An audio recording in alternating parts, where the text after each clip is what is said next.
Hi, I'm Karin Lowachee, and I'll be reading from my novel The Gaslight Dogs, and you're watching blackcoffeepoet.com. It didn't take movement toward his person to accomplish what they did. He became aware of a calling voice from the distant din of his own muddled dreams, and could not make out the meaning. Sleep, even in its surface best, held him down enough until it was too late. He opened his eyes just in time to catch sight of the Yano woman, kneeling some short distance away, calling out in that grunt and gasping breath song that was now known to him. Calling her dog, or was she? His hand closed around his pistol, but much too late. The rest of his body felt heavy like nightmare, and before he could blink twice, the Wishishian fell upon him, seizing his weapons and drawing them out of reach. His face felt on fire.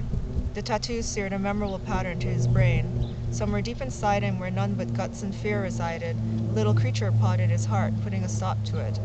The stars commingled overhead, then faded to moonlight. The ground is graveyard deep, and he feels himself much too close to the falling flame.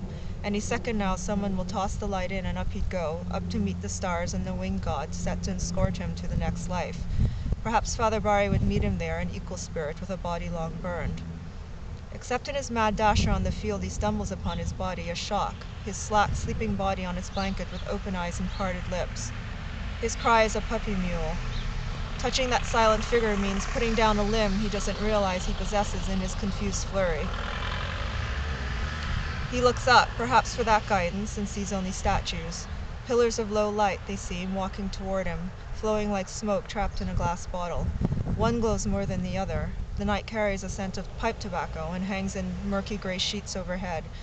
He doesn't remember it being so before, but everywhere looks different. The grass is a roll of shadow and diamond light, the horizon an indigo line stretching farther than his sight. He stands transfixed by the deep violets and stunning golds, and the bruised melting colors of the trees, so much so he forgets about his body and the two pillars edging closer. One of them speaks. The voice is one he knows from the womb or farther back when many such voices peopled his memory in argument and in love.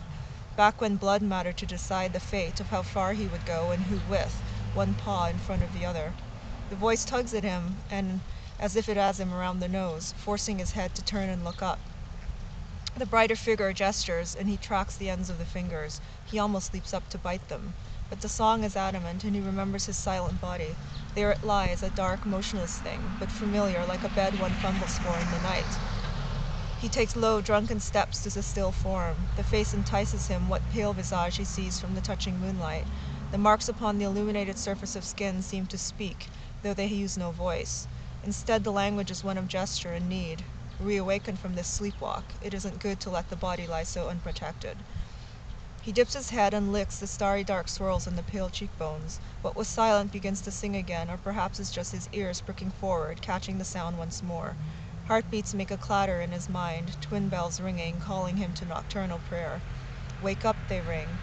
Cold bleeds through his warmth, and as he looks up at the tall people in their smoky garb, the light begins to rip apart. He follows soon after into the dark, like a suicidal widow after her fresh dead man. Fini.